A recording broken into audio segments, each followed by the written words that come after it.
Boa noite, seja muito bem-vinda, seja muito bem-vindo ao nosso canal Mais com Humores, que fala de saúde mental materna e doenças relacionadas. Hoje vamos ter uma live muito especial sobre saúde mental na gravidez, pós-parto e puerpério. E a nossa convidada de hoje é a psiquiatra Daniela Macaia. Ela é especialista nessa área de saúde mental materna. Ela está entrando. Vamos ver se está funcionando dessa vez. Ativo. Agora, será que agora foi? Agora estou ouvindo a sua voz, mas não estou vendo você entrando. Gente, eu não estou te vendo, mas eu não sei. Será que o pessoal está me vendo? E está vendo nós duas? Vamos perguntar. Pessoal, eu só estou vendo a Daniela só está se vendo. Vocês estão vendo o quê? Quem? Agora sim, dizem. Agora, se falando para a gente. Vocês estão vendo as Eba! duas? Viva! Estou vendo as duas. Então tudo bem. Vamos fazer assim, Daniela. A gente fala Vamos. para nós mesmos e a galera vai estar vendo nós duas. Perfeito. Tá bom? Melhor. Nunca fiz assim. Vai ser tipo podcast. É, né? É verdade. Mas vai dar certo. Pelo menos o pessoal tá vendo nós duas e tá tudo certo. Tudo certo. A gente vai assim mesmo, né, na Sim. fé.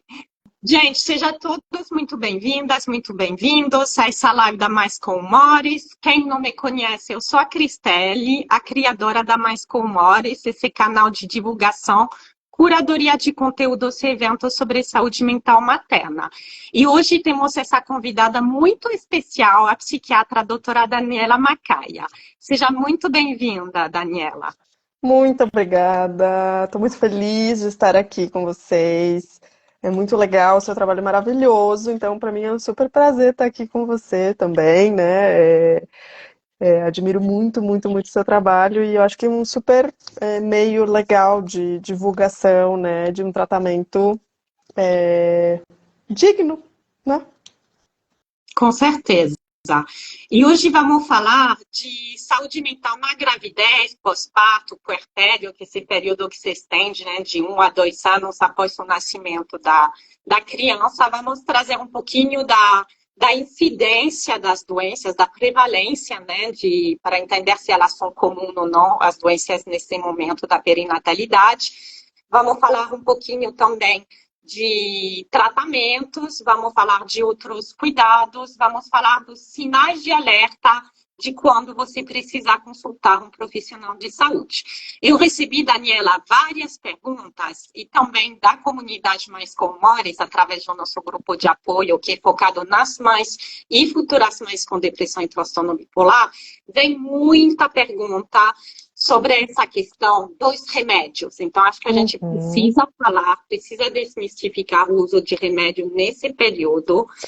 Recebi várias perguntas também sobre, será que essa tristeza, essa mudança de humor é normal ou já estou tendo uma depressão pós-parto? Então, falar desses sinais de alerta vai ser muito importante. E eu recebi também muitos comentários de mães desesperadas, frustradas, com medo até de expressar os seus sentimentos, de falar, olha, não estou conseguindo me conectar com meu bebê, estou passando muito mal, não estou entendendo o que está acontecendo comigo, sempre sonhei me tornar mãe.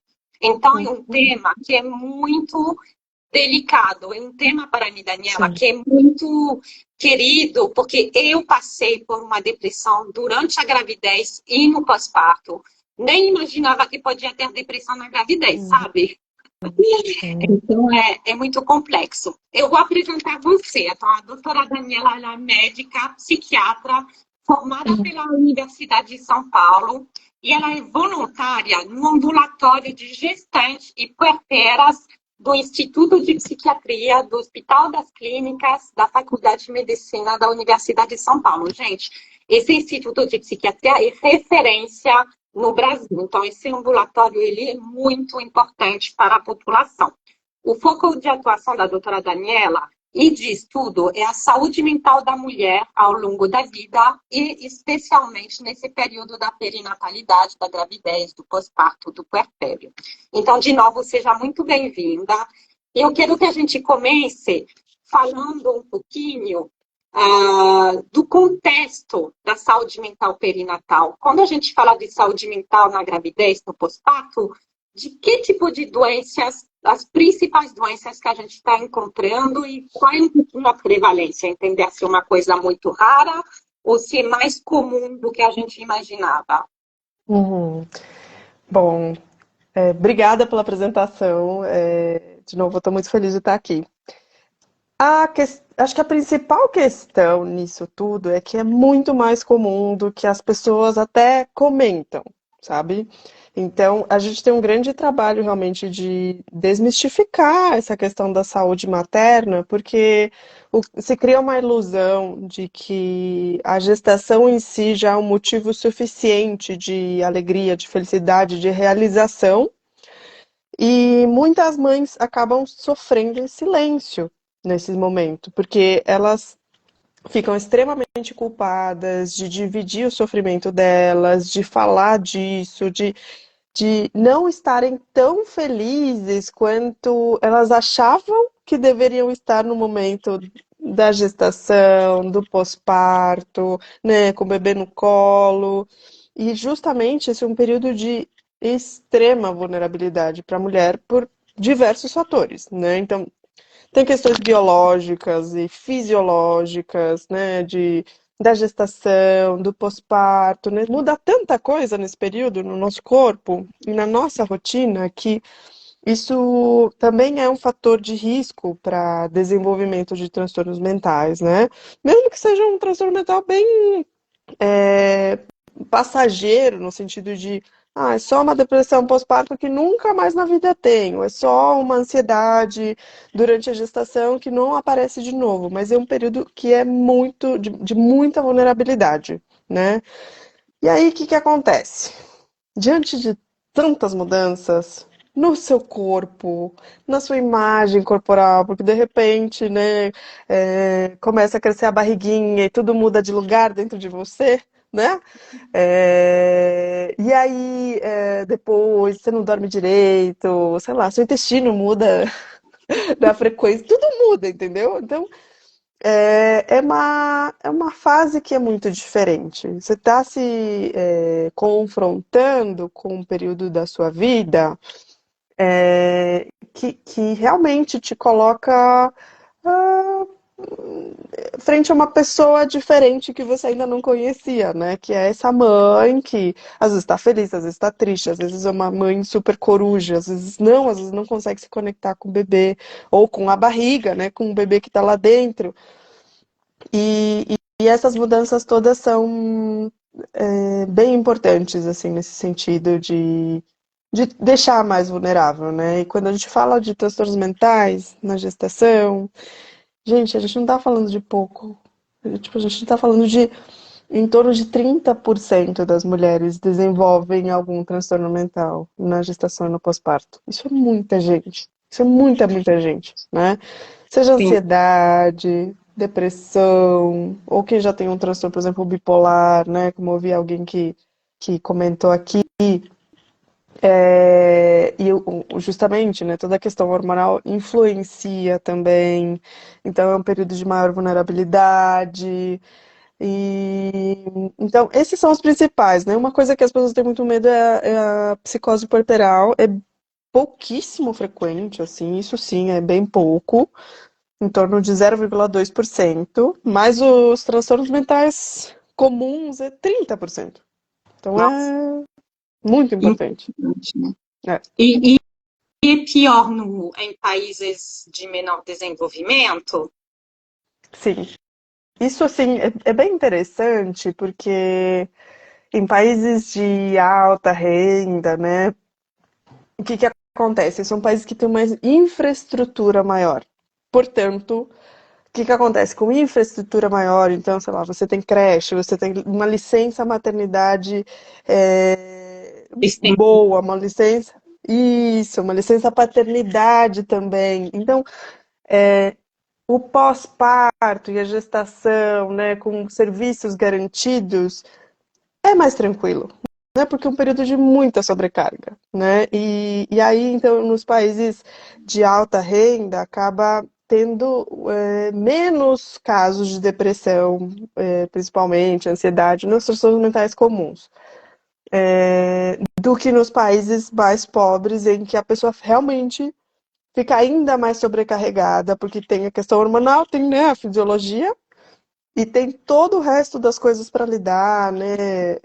De, por exemplo, acesso a serviços de saúde, de, por exemplo, ter que pagar uma creche e às vezes não conseguir, não se sentir bem, não ter segurança nisso, enfim, diversos fatores. Então, isso, a questão social é um super fator de risco, na verdade, né? E é isso que a gente vê nos países de média e baixa renda, que tem uma frequência, uma prevalência maior de depressão e ansiedade, principalmente, né, que são os transtornos mentais comuns, e que tem mais influência mesmo desse fator socioambiental. Entendi. E até tem um estudo no Brasil, da Fiocruz, que tem poucos dados, né, brasileiros, mas tem esse estudo da Fiocruz que falava de 25% da prevalência da depressão pós-parto. E a Uhum. gente sabe que quase metade das depressões pós-parto se iniciaram na gravidez, né? E isso é muito pouco falado. Sim, sim. E justamente por isso, né? Primeiro que os profissionais não sabem reconhecer, né? Então isso já é uma falha assim importante, né? E a gestante, ela não vai ao psiquiatra normalmente, ela vai ao obstetra, O obstetra. né? Então, o que que acontece? Os obstetras ainda não estão sabendo reconhecer, muito menos tratar minimamente, orientar. Muitas vezes eles nem perguntam, inclusive tem estudo disso, né? Que as pessoas não perguntam porque elas não se sentem habilitadas a falar disso. Então fica um grande buraco e a gestante não sabe para onde correr, né? Sim. Então, enfim, tem pouco dado, pouco as pessoas treinadas para isso. Assim, na saúde, né, na atenção primária, que onde é atendida a maior quantidade de demandas, assim, não tem treinamento disso, entendeu? Então, a gente está falando de um terreno que ainda é um terreno que precisa de muito investimento, de muito cuidado, né? Então, as mulheres estão aí sofrendo, né? Muito, é muito frequente, só que não tem quem as ajude a entender essa vivência, quem as ajude a nomear isso que elas estão vivendo, e muito menos tratar. Então fica realmente um vácuo ali, né? E a mulher fica muito vulnerável e sem receber um cuidado adequado, né? Isso, assim, eu queria só fazer um parênteses, assim, que a depressão pós-parto, o transtorno bipolar, a ansiedade, tudo, claro que já é importante que a pessoa trate, pessoa falando mulher, homem, que for. A pessoa tratando, ela vai, enfim, conseguir viver bem, retomar questões da vida e tudo mais. Mas a gente sabe hoje em dia que a depressão, a ansiedade, os transtornos mentais perinatais influenciam na mãe e no bebê. Então, quando a gente trata a mãe, a gente está cuidando também do bebê. Não sei se você já tinha essa informação, mas isso é extremamente importante, porque muda uma série de coisas, assim, muda, assim, desfecho da infância, adolescência, até vida adulta da criança, entendeu? Entendi. Eu sei que, por exemplo, a questão da depressão na gravidez pode influenciar o peso do bebê, o desenvolvimento cognitivo, então, e no pós-parto, a questão de gestão emocional da criança lá na frente. Então, como você está falando, Exato. em consequências no desenvolvimento biológico, psicomotor do bebê, da barriga e do bebê pequeno, mas isso Uhum. repercuta na vida inteira, né? Exato. Exatamente. Então, assim, hoje em dia a gente vê. O que que acontece, né? Vou explicar só um segundinho aqui, bem enxuto. quando a gente está doente, a gente não consegue oferecer muito da gente, né? Mesmo que a gente queira, né? Então, principalmente, por exemplo, pensando na gestação, você não consegue se cuidar tão bem, mesmo que você queira. E no pós-parto, você não, mesmo que você queira, você acaba ficando. Não é que a pessoa negligencia o bebê, porque não é isso, mas fica. Desconectada, né? É uma desconexão emocional. Isso, exatamente. Então, isso afeta o bebê e o desenvolvimento dele lá na frente. É complexo. E o problema é que, apesar dos números grandes, né, você falou de 30% de doenças, das principais doenças nesse período perinatal, a gente tem esse problema que você comentou de diagnosticar, porque tem profissionais pouco preparados, falta de profissional, falta de perguntar no pré-natal, só se olha a questão gineco e não se olha a questão da saúde mental. Então, Exato. é muito complexo. Então, frente a esse cenário, são tantas e tantas mulheres que sofrem em silêncio, porque Sim. parece que assim, a gente ouve muito romantização da maternidade. Nossa, Falta informação sobre a maternidade real. sim, sim. Concordo. Isso só, na verdade, isso atrapalha. Atrapalha demais, né? Porque é, quando. É curioso, né? Porque assim, eu no meu lugar de psiquiatra, eu ouço as mães falando exatamente isso. Parece que toda mãe tá feliz, né? A mãe tá toda alegre, fez um book lá, tá tudo perfeito. Mas no fundo, a gente sabe que não é só isso, né? E que tem um monte de sofrimento, mas que acaba não sendo compartilhado. Então, acaba virando assim uma sensação de solidão ainda maior nesse momento, né? Porque fica só se mostrando essa idealização, né, de estar todo mundo feliz, todo mundo contente, uma alegria, sendo que 60% das gestações no Brasil são não planejadas. Nossa, 60, gente. Olha 60. Só isso. só. Então, assim, a gente está. Fake news, né, gente? Vamos lá, falar a verdade. Então, assim, é importante ficar bem pé no chão nesses momentos, né? Assim, que não pode ser gostoso, sim, né? Pode ser uma grande alegria. Mas também pode não ser. E esse pode não ser, a gente precisa Tudo conversar bem. bastante. É, Exatamente. Tudo bem acontecer isso. Você não é a única pessoa. Isso é importante a mãe poder se identificar com outras mulheres passando pelo mesmo tipo de problema.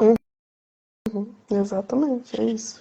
E isso Olha, ajuda tanto. Por isso que o seu grupo é maravilhoso, entendeu? Porque ajuda demais. ah, com certeza. Eu queria trazer duas perguntas que passaram. Uhum. Ah, tive um comentário sobre uma pessoa com transtorno bipolar que falou que ela está sem remédios. Daqui a pouco a gente já fala dos Tá. remédios, tá bom?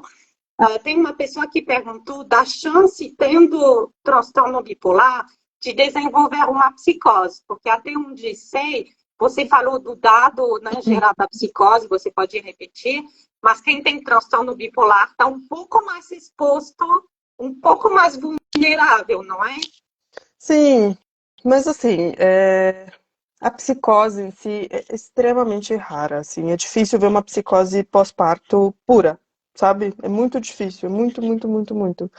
É óbvio, o transtorno bipolar tem um risco maior, sim, mas quando você trata adequadamente, esse risco é ínfimo, assim, cai muito, né? Claro, lidar com transtorno bipolar é como qualquer problema crônico de saúde, estar diante de algum risco, de algum momento, sei lá, né? Então, se o sono, se uma noite mal dormida atrapalha a estabilidade, então o pós-parto é cheio disso, né? Então, mesmo tratando, mas assim, tratando, gente, a chance é muito, muito, muito pequena, porque já é muito pequena, entendeu? Na Entendi. população. Então, assim, o importante é não deixar o tratamento. Principalmente para quem tem transtorno bipolar, é fundamental fazer um tratamento bem feitinho e tem tratamentos que oferecem um risco ínfimo para o bebê e é importante, de novo, lembrar que você se cuidando, seu bebê vai ficar melhor. Isso é bem importante. Eu queria trazer, Daniela, um relato de uma pessoa aqui que perguntou, tem como saber quando o transtorno bipolar se desenvolveu? Porque minha saúde mental foi profundamente afetada desde a gestação. Mas o diagnóstico só veio agora que meu filho já vai fazer 3 anos. Tenho transtorno bipolar tipo 2. Então, gente, só para dar até um pouco da minha experiência. O transtorno bipolar, ele tem uma carga genética, biológica muito forte, tá? Então, não é qualquer pessoa que vai desenvolver transtorno bipolar. Precisa ter algumas características genéticas que, junto com o meio ambiente, acaba se expressando, não se expressando a doença. A questão de quando o TAP se desenvolveu, o que pode acontecer, Maria, para você, é que a doença parece que ela surgiu junto com a maternidade. Só que ela estava adormecida. E talvez você tinha alguns sinais antes que não foram diagnosticados, não foram reconhecidos. Então, uma depressão, uma crise de hipomania, como você fala que é transtorno bipolar tipo 2, uma crise de hipomania que não foi detectada. Eu estava só mais animada. É muito difícil reconhecer uma crise de hipomania, gente. A crise de mania, ela é mais potente em sintoma, então ela é mais fácil de reconhecer. Uma hipomania, um pouco mais elevado, aceleração de pensamentos, dormir menos, sem ter um montão de projetos e não acabar nenhum, foco, irritabilidade. Então, não é fácil realmente detectar. Mas acontece se o transtorno explodir, né, Daniela, no momento da maternidade. Como? Desculpa, não ouvi só essa última frase. A última frase é que a doença do transtorno bipolar, ele pode já ter tido sinais antes da maternidade, mas tem casos que ele realmente explode no momento da maternidade devido a tantas mudanças fisiológicas que você citou e psicológicas. Sim. Geralmente o que acontece? Exatamente isso que você falou, Cris.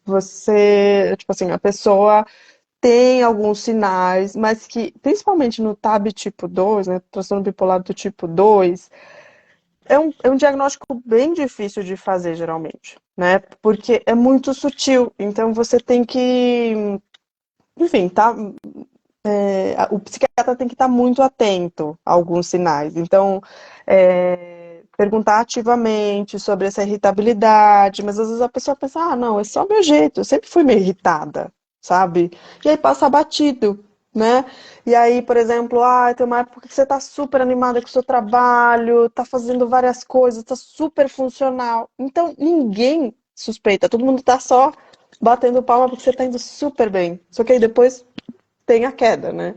Então, a maioria das vezes, assim, o transtorno bipolar, tipicamente, tem início no início da vida adulta, tá? Então, mas pode ser muito sutil, né? E o que acontece na gestação e pós-parto? Principalmente no pós-parto, a gente tem a questão hormonal, então, a queda abrupta dos hormônios, junto com privação de sono. E aí que o bicho pega para o transtorno bipolar. É aí que a coisa realmente começa a ficar complicada, porque tem essa questão, né, da privação de sono. Então você dorme tudo picado, às vezes você não dorme, e aí começa a bagunçar. Exatamente. Exatamente. Até para reforçar o que a gente acabou de comentar, a Pri comentou, hipomania é confundida com a própria personalidade. Por isso fica difícil de perceber. Exatamente isso, Pri. É isso, exatamente. Às vezes as pessoas acham que não. Sei lá, que é o jeito, né, da pessoa, é o jeitinho dela. Mas, enfim, precisa realmente procurar psiquiatras que saibam o que estão fazendo, né? Óbvio, você nunca vai saber se você está indo numa pessoa que entende disso. Transtorno bipolar é mais difícil, né, de diagnosticar quando é do tipo 2, então tomar muito cuidado mesmo, né? Geralmente as pessoas demoram para chegar no diagnóstico de transtorno bipolar tipo 2. Não é uma coisa tão rápida, sabe? Geralmente você já passou por vários tratamentos até chegar.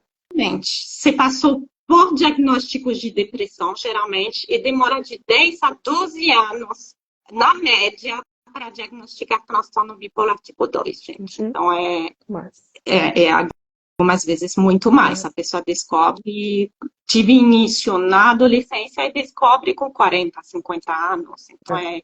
é complicado porque significa tratamento tardio.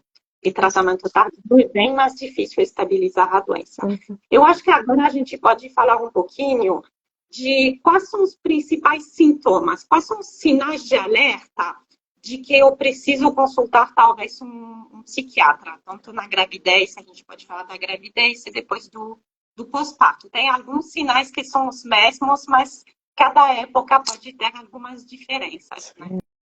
Sim. Bom, eu acho que os sinais principais por exemplo, uma ansiedade, assim, tem uma ansiedade que é típica mesmo da gravidez, que é de esperar, né, um bebê, né? E uma ansiedade que é ok, porque você está esperando, né? Agora, quando a ansiedade começa a tirar seu sono, sua cabeça não para, você não consegue dormir, não consegue relaxar, fica com medo, o tempo todo, né? Aquela coisa do coração disparar, ficar com falta de ar, ou começar a ficar muito desanimada, sem vontade de nada, né? Tem muita gente que confunde isso com o sintoma da gestação, porque de fato você fica mais cansada, mas não é um cansaço físico, entendeu? É uma indisposição que é além, assim, que é inexplicável, né? Que não passa dormindo, que não passa descansando, uma indisposição para a vida, assim, para o dia a dia, sabe? Para as coisas legais, para estar com as pessoas que você ama, sabe? As melhores coisas vão ficando mais difíceis e mais sem graça. Ou as coisas mais simples também, né? Ou, Entendi. Tudo é, fica mais difícil. Até as próprias atividades do dia a dia, você não sente mais tanto prazer nas isso, pequenas coisas do dia a dia, no que te animava normalmente, né? isso. E para transtorno bipolar, né, também pode ter fase de mania e hipomania na gestação, né? Não é só no pós-parto. Então, de repente, você começou da noite pro dia, quis fazer todo o quarto do bebê, aí comprou todas as coisas, tudo ao mesmo tempo, gastou um dinheirão, sabe? Então começa a ter gastos mais impulsivos, começa também perder o sono, trocar a noite pelo dia, ou não dormir, ou dormir muito pouco, porque e aí, assim, a forma como as pessoas explicam geralmente é assim, não, mas é que eu quero resolver logo, né? Às vezes a pessoa consegue achar essa explicação, né? Só que isso por vários dias seguidos e tem uma mudança bem importante no seu funcionamento habitual, né? Você funciona habitualmente de um jeito, mas de repente parece que liga um botãozinho e começa uma atividade maior, né? Isso tanto na gestação quanto no pós-parto, né? E eu acho que no pós-parto, principalmente quem tem transtorno bipolar, tem que ficar muito, muito, muito ligada, porque precisa cuidar do sono. Isso é um desafio, É, porque é muito difícil cuidar do sono no tem pós-parto. Então, muito preci- privação de sono, né? isso. Então, precisa organizar isso para que você consiga dormir à noite, pelo menos 6 horinhas, para garantir que isso não vire um fator de risco, entendeu? A Acho que famosa higiene de sono, né? Que a gente fala quando a gente fala dos tratamentos no sentido amplo do transtorno bipolar, a higiene de sono faz parte. E no pós-parto, uhum, de fato, você está tentando amamentar, você está exato. dando fórmula a cada 3 horas, ou algumas vezes menos. Então, é Uhum. muito complexo. É importante ter rede de apoio para te ajudar nesses momentos. De repente, tirar o leite, o seu companheiro dá, ter ajuda para durante o dia fazer pausas para você dormir quando o bebê dorme também. Porque é um veneno, né? A privação de sono para transtorno bipolar é um veneno. Com certeza. Com certeza. Então, ter suporte é fundamental. Assim, se já é para qualquer mulher no pós-parto, para quem tem transtorno bipolar é ainda mais, porque alguém precisa cuidar do bebê para que a pessoa durma, senão é bem provável que ela entre num quadro, seja de depressão, de mania, né? Então é bem complicado isso do sono. Então precisa chamar ajuda. Uhum. Exatamente, exatamente. Então, são bastante sinais de alerta para ficar de olho. Eu queria também fazer uma menção de muito cuidado com as fases mistas. Para quem tem transtorno bipolar, tem bastante na nossa audiência, né? Pessoas com Sim. transtorno bipolar. Porque o que é uma fase mista? Mistura sintomas da depressão com sintomas da hipomania barra mania. Uhum. Então, assim, complica tudo. Eu posso dizer porque eu passei por isso na minha gravidez, por uma depressão mista. O que acontecia? Eu sentia, sabe, Daniela, o corpo todo lentificado, sem vontade de fazer nada, muita dificuldade de me conectar emocionalmente com meu bebê, mas, por outro lado, meus pensamentos estavam extremamente acelerados. Então, era Uhum. pensamentos ruins, de teor negativo, mas numa velocidade que eu não conseguia controlar. Então, é muito mais comum nas fases mistas, é muito mais difícil de diagnosticar, porque o tratamento é um pouquinho diferente de uma fase pura ou de uma, por exemplo, uma depressão pura que não é bipolar. Certeza, com certeza. Acho que é, eu diria que é mais difícil de diagnosticar ainda do que o TAB tipo 2, né? Por isso que precisa de alguém que saiba olhar para isso dessa forma. Então, é muito sofrido, né? Justamente porque você está agitada ao mesmo tempo que você está deprimida. Então, isso que faz com que o diagnóstico seja mais difícil, porque realmente junta as duas coisas, né? Então, é um conteúdo, às vezes, depressivo, mas com uma agitação psicomotora, né? Então, é complexo, assim, é difícil para a pessoa viver isso. A Pri está até comentando, fase mista é igual inferno. E a É, gente precisa falar, gente, existem também ideação suicida, sim, planejamento de suicídio e até sim. consumo, né, realização do suicídio na gravidez e no pós-parto. Então, a primeira causa de morte materna, se não me engano, me corrija se eu estou enganada, mas eu acho que é o suicídio materno mais do que eclâmpsia, alguns outros fatores. Isso, em países ricos, que eles já resolveram esses problemas básicos, o suicídio é a principal causa de morte evitável no pós-parto. Olha só. A gente ainda está lidando com infecção, com hemorragia, né? Sim, Eclâmpsia, então tem essas outras coisas ainda saem na frente por conta disso. entendi. Mas, enfim, ainda é um número muito, um Uhum, dado muito muito importante. assustador, né? E Muito, como você disse, que algumas vezes poderia ser evitado com se ela tivesse sido diagnosticada e medicada. E falando de medicação, houve várias perguntas aqui já falando dos remédios. Então, eu queria que a gente abordasse um pouquinho agora a parte do tratamento. A gente falou dos uhum. sinais de alerta, agora a gente pode tratar durante a gravidez, durante o pós-parto, remédios são seguros, porque a gente sabe que alguns ginecologistas chegam para a mulher e falam: Sim. não, você tem que parar seu tratamento. Isso é terrível. Isso é terrível. E a pior coisa que acontece, e acontece muito, infelizmente, né? Então, o ginecologista, o médico do posto, não precisa nem ser do posto, né? Não é, assim, médicos, né? Generalista.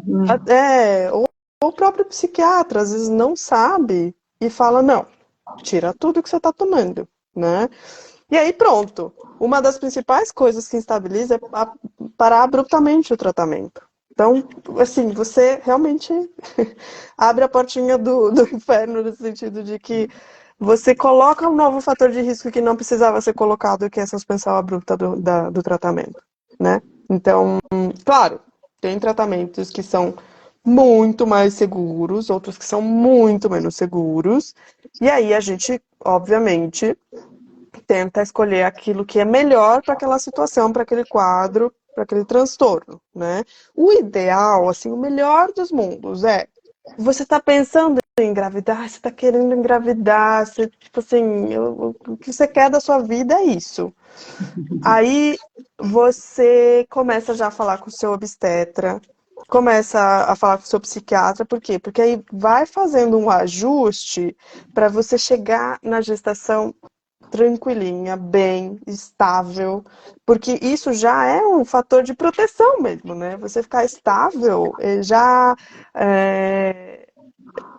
Porque assim, quando você está muito instável, qualquer coisa vai te estabilizar. Agora, quando você está estável, isso é mais difícil. Então, chegar na gestação estável é o melhor dos mundos, né? Óbvio, não é?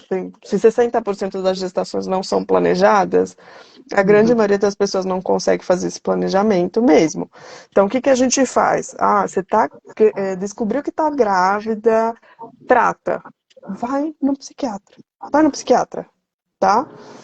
Por quê? Porque aí, e tenta buscar, tem serviços de referência nisso, seja do SUS, tem, assim, não tem infinitos, mas existem em diversos lugares, não é só em São Paulo, né? Então, eu fiz uma pesquisa recente que tem em vários lugares do Brasil, então vale a pena pesquisar, ou procurar mesmo uma pessoa que tenha esse tipo de manejo da gestação. Por quê? Porque é muito específico e as pessoas realmente ficam com receio, né, de Muito como fazer esse insegura, tratamento. muito. Isso. Então, Eu assim, recebi muitas perguntas sobre posso usar remédio? Quais remédios? uhum. Sim, assim, a escolha do remédio é uma coisa que é muito singular, sabe? É muito difícil dizer o que pode e o que não pode. Tem as coisas assim que definitivamente não pode, que é o valproato, né? Assim, que a gente evita assim até o último momento, a gente só usa assim em último caso, né? Porque isso na gestação, tá? Porque ele realmente é uma das medicações que mais tem correlação com malformação, né? De valproato, tá. Isso. Então, os proibidos, mas os benzodiazepínicos a gente tenta evitar ao máximo, mas às vezes a gente usa porque é o melhor para aquele contexto, entendeu? Então, é difícil dizer, assim, os remédios psiquiátricos são seguros, óbvio. A gente vai escolher o quê? Aquilo que tem mais evidência de segurança, tá? Então, a gente não vai escolher o remédio mais novo do mercado. Por quê? Porque ele não tem evidência de segurança suficiente para a gente dizer, olha, esse remédio é tranquilo, Entendi. tá? Mas, de maneira geral, muitos da classe dos antidepressivos são seguros, A grande maioria. muitos estabilizadores de humor, como antipsicóticos, também são seguros. Então, Sim. existem opções, né? Muitas, muitas. Assim, e até o lítio, claro, com cuidado, na menor dose possível, mas ele tem saído de vilão para aliado, assim, na gestação. Na Eu amamentação, não. ia te perguntar porque é uma briga entre profissionais para dizer se o lítio é seguro ou não, e a gente tive uma pergunta aqui um pouco mais cedo, falando, eu estou tomando lítio, Uhum, será que eu posso engravidar com lítio? uhum. Assim, o que tem se mostrado, né? O lítio realmente ele tem uma correlação com malformações, mas o que vem aparecendo na literatura é que é a partir de doses de 900 miligramas, sabe? Então, geralmente, doses menores do que 900 miligramas dia têm se mostrado seguras. Então, assim, se a pessoa só estabilizou com lítio, a gente vai tentar, assim, manter o lítio e cuidar dessa pessoa, entendeu? Entendi. A questão do lítio é na amamentação, na verdade, né? O principal problema. A amamentação é mais complicada. Aí, realmente, assim, é muito difícil manter um bebê amamentando, né, no peito.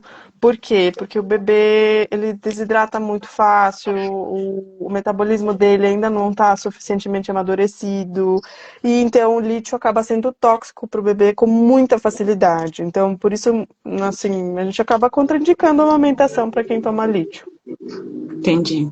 Então é complicado, porque algumas vezes o médico justamente vai solicitar uma mudança porque a mulher quer amamentar. Então ela acaba tendo que mudar até para a gravidez, mesmo que ela pudesse continuar o lítio na gravidez. Se o desejo dela é, pelo menos, de tentar amamentar, o psiquiatra acaba mudando, saindo o lítio para tentar outras medicações que são possíveis tanto na gravidez como na amamentação.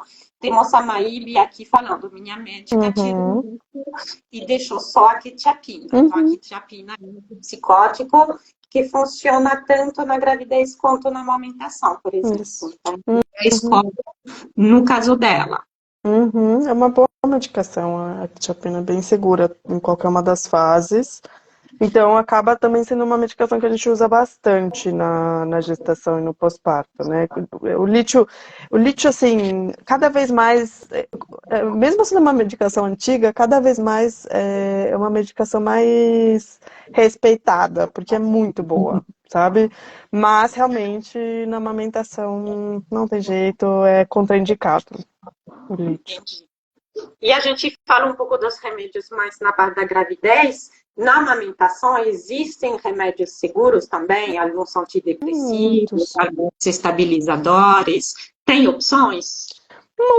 Muita gente, muitas opções. Os antidepressivos, assim, no geral, também são ultra seguros, porque passa um pouco pelo leite. Então, é claro, assim, tudo a gente vai ter que observar, né? Então, como é que você se dá com aquela medicação? Mesmo que seja extremamente raro, às vezes o bebê pode ser um bebê mais sensível, mesmo passando assim, quase nada pelo leite, ou ficando indetectável no leite, às vezes o bebê é mais sensível e a gente tem que ficar atento. Mas nunca, a gente não está falando de um nível de toxicidade, entendeu? É uma coisa que a gente consegue manejar, que a gente consegue observar, a gente fica sempre de olho na mãe, no bebê. Então, os antidepressivos são bem seguros e, obviamente, a gente escolhe os mais seguros, os que passam menos pelo leite. Os estabilizadores, mesma coisa, né? O valproato é um baita estabilizador bom e pode ser usado na amamentação, então é ótimo. Os antipsicóticos, no geral, também são bastante seguros, né? Então, não tenham medo de procurar um tratamento adequado, porque vai ser seguro para você e para o seu bebê. Verdade. Ó, temos um comentário aqui da Paty. Minha psiquiatra não me deixou amamentar. Sempre usei o Geodon. Não sei, não conheço, Paty, o Geodon. Inclusive na gestação. Você conhece o Geodon? Eu estou procurando aqui o Geodon, é um antipsicótico, né? Antipsicótico, né?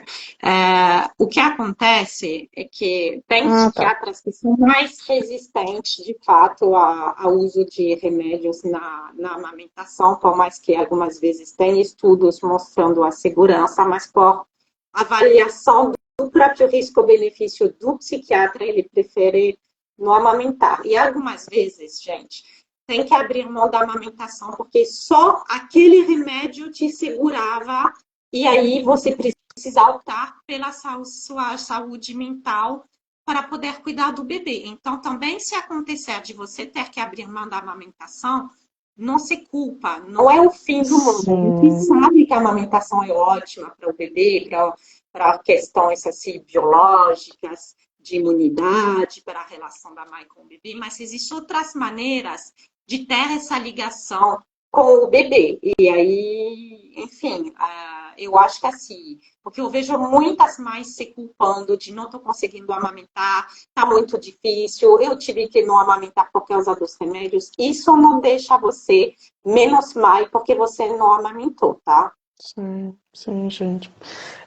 Na verdade, assim, a amamentação é muito boa, é maravilhosa, sempre que possível, tem mesmo, né? Vai ser ótimo.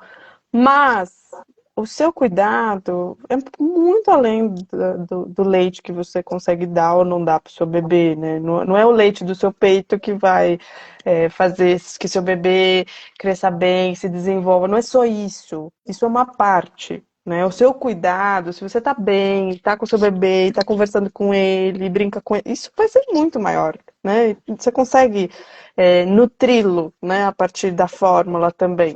Então, às vezes é uma decisão que precisa ser feita, né, no pós-parto, de não amamentar, mas você ficando bem é muito mais importante para o seu bebê que você esteja bem, porque você consegue cuidar dele. Isso é fundamental. Com certeza, com certeza. Temos uma pergunta aqui da Paty. O Latuda, o Lutab, é considerada medicação muito nova para ser usado na gravidez? Sim, a gente acaba usando os mais antigos mesmo. Assim. A gente usa muito haloperidol, olanzapina, quetiapina, risperidona. Esses mais novos a gente evita por uma questão de precaução mesmo, né? Porque não tem a evidência acumulada suficiente para dizer que é seguro, entendeu? E enfim, né, a gente não consegue fazer estudo clínico randomizado, que é o melhor possível para a gente dizer se uma coisa é boa ou ruim em gestante, porque a gente está expondo o gestante a algo que a gente não sabe se é um risco ou não. Então a gente só faz estudo assim, vendo, essa pessoa tomava Lutab e não teve nada. E vai acumulando isso, sabe, ao longo do tempo. Então, acaba não sendo uma medicação que a gente escolhe para esse período.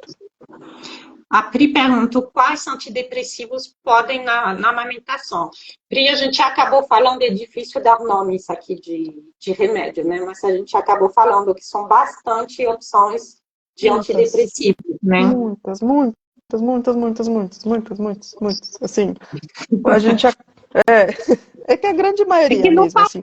E de novo, a maioria dos psiquiatras, assim, a maioria dos médicos vão te dizer que você não pode.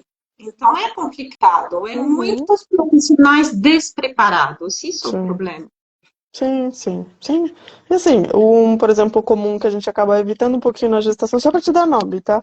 É a fluoxetina, porque passa um pouquinho mais pelo leite, mas a gente usa sertralina, a gente usa citalopram, a gente usa venlafaxina, a gente usa, sei lá, duloxetina, desenlafaxina. Claro, quanto mais novo a gente usar, menos. A gente tenta sempre começar pelos que são mais velhos, por quê? Porque eles são mais seguros, né? A gente sabe que eles são mais seguros, entendeu? Por quê? Porque zilhões de estudos feitos ao longo de zilhões de anos dizem que eles são seguros, então a gente fica mais tranquilo de prescrever. Sim. A gente teve duas perguntas sobre quetiapina, se ela é segura na amamentação, a gente acabou respondendo que sim, tanto na gravidez como na amamentação. Sim. E aí tem um comentário, um relato da Eduarda, que pergunta também se quetiapina é seguro. Tive um episódio depressivo há 7 meses atrás. Durou 3 meses. Queria engravidar, mas ela falou para eu esperar mais um pouco, pois faz pouco tempo que tive esse episódio. Sim. O que a gente pensa geralmente? Que vale a pena ter um ano de estabilidade, né, para engravidar de novo. Isso é o ideal, entendeu? Por quê? Porque isso também te dá segurança. É justamente aquilo que eu falei um tempinho atrás. Quando você está instável, você tende a estabilizar com mais facilidade. Né? Então, você estando estável, realmente fica mais difícil. Então, o ideal é ficar um aninho, mais ou menos, assim, estável para conseguir. Quer dizer, para engravidar tranquilamente, entendeu? Sim. Ó, aqui a Paty complementou. Geodon e ziprasidona. Sim, sim, sim. Obrigada. Aí, não sei, ziprasidona é considerado seguro? Olha, não tá nos que a gente escolhe mais mesmo, assim, sabe? Por quê? Porque tem menos evidência. Entendi. E eu queria te perguntar, para além dos remédios, quais são os outros cuidados que são importantes nesse momento da perinatalidade para não ter uma crise de saúde mental, justamente, alguma dessas doenças que a gente falou? Sim, eu amo essa pergunta, porque, enfim, afeta gente. Afeto, receber carinho, receber cuidado. Eu, assim, uma das coisas mais importantes, um fator de proteção quando você tem suporte. Isso é maravilhoso. Então, pessoas que têm suporte, pessoas que recebem, por Rede de exemplo, que apoio. tem, exato, isso é um fator de proteção para muita, quer dizer, para todo mundo, né? Então, acho que a primeira coisa, assim, para ter saúde mental nesse período é você trabalhar justamente para estruturar essa rede de apoio, principalmente para o pós-parto, que é quando o bicho pega. Agora, assim, dormir, descansar, né? Aceitar ajuda é importante, porque muitas vezes o que acontece? Você acha que você tem que dar conta de tudo, e não é assim, né? Então, aceitar ajuda também é importante para você ficar bem. Senão, você não vai ao banheiro, você não toma água, você não se alimenta, você não toma banho, entende? Então, é impossível alguém ficar bem sem ter esse mínimo de cuidado. Então, acho que essas duas coisas, assim, são as principais, e falar abertamente de como você está se sentindo, principalmente assim com pessoas com quem você se sente realmente acolhida. Não tenha medo disso, né? De demonstrar o que você está sentindo, porque disso realmente pode vir uma ajuda, um suporte, né? Óbvio, você não vai contar que você está chateada para uma pessoa que só te julga. Você tem que achar uma Sim. pessoa legal para contar essas coisas, né? É, mas dividir aproxima, né? Nos aproxima das pessoas, isso ajuda muito nesses momentos em que a gente está mais vulnerável.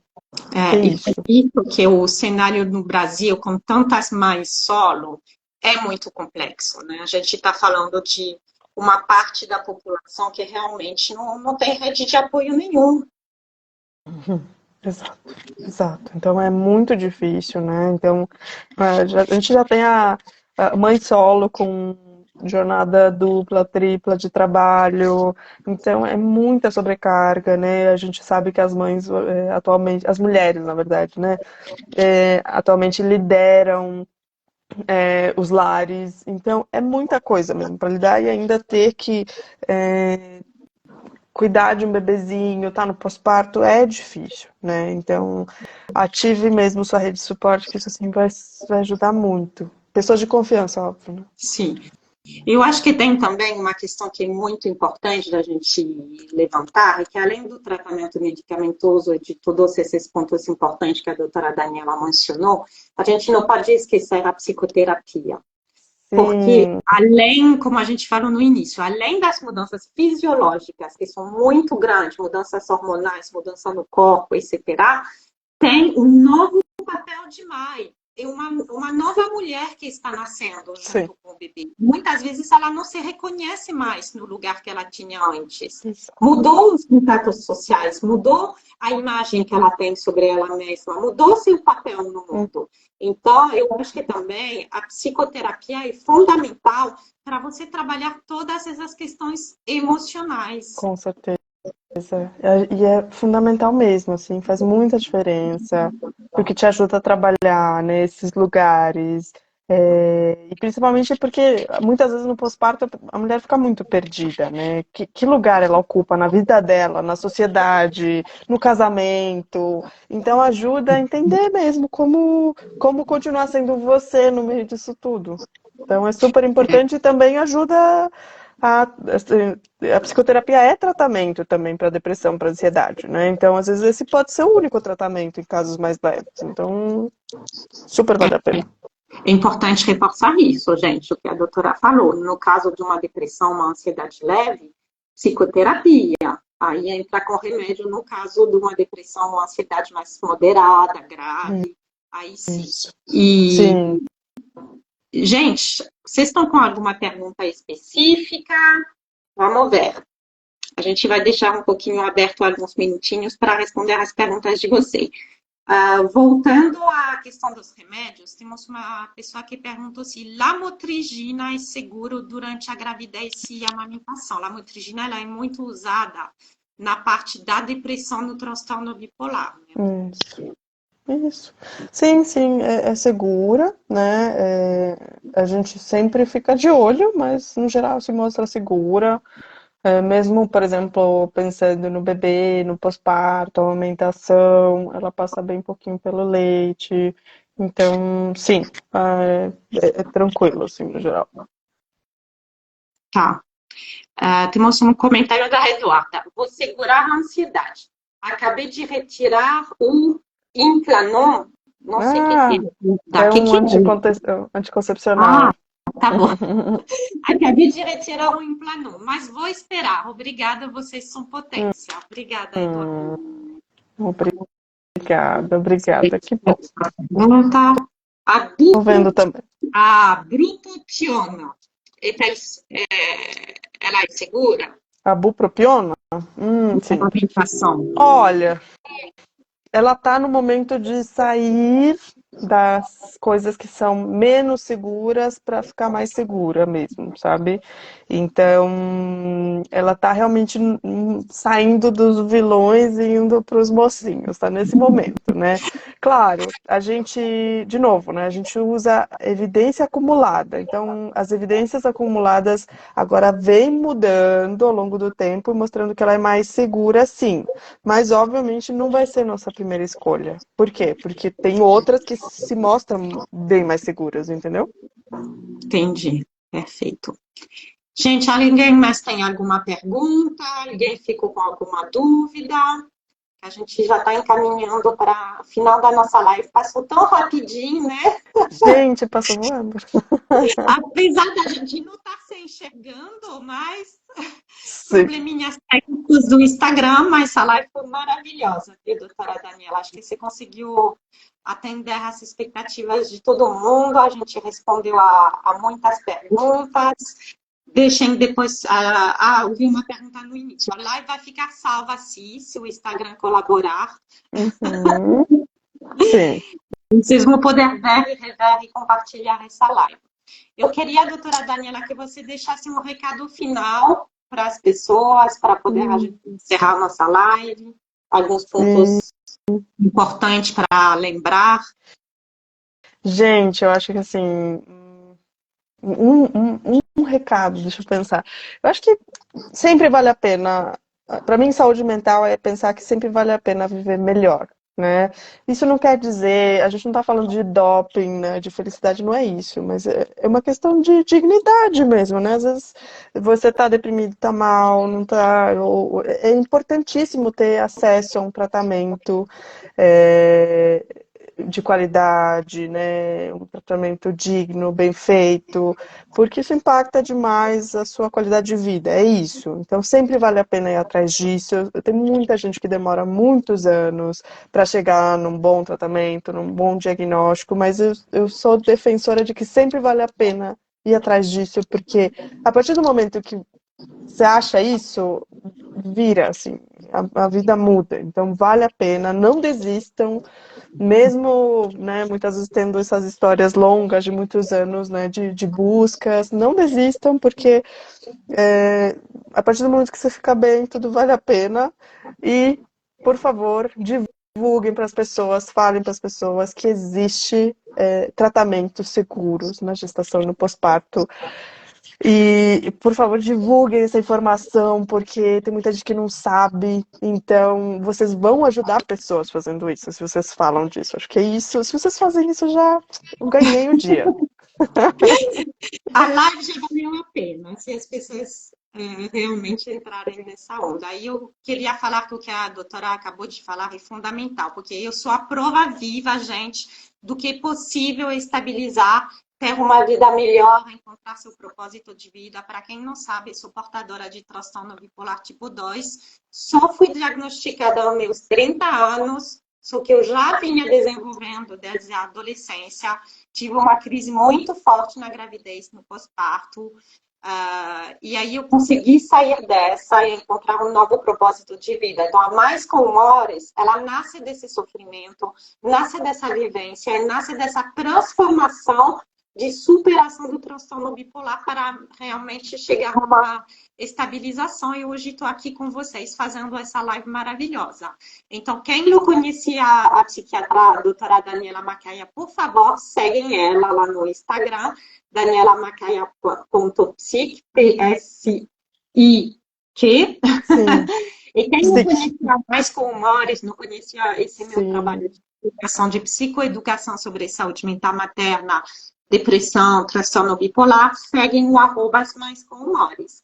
Então, queria muito agradecer a você, doutora Daniela. Foi uma live maravilhosa, Ai, muito assim, esclarecedora. ai, obrigada pelo convite, foi um prazer. Pode me chamar sempre, quando você quiser. Estou super disponível. Vou amar participar de novo. Foi super legal.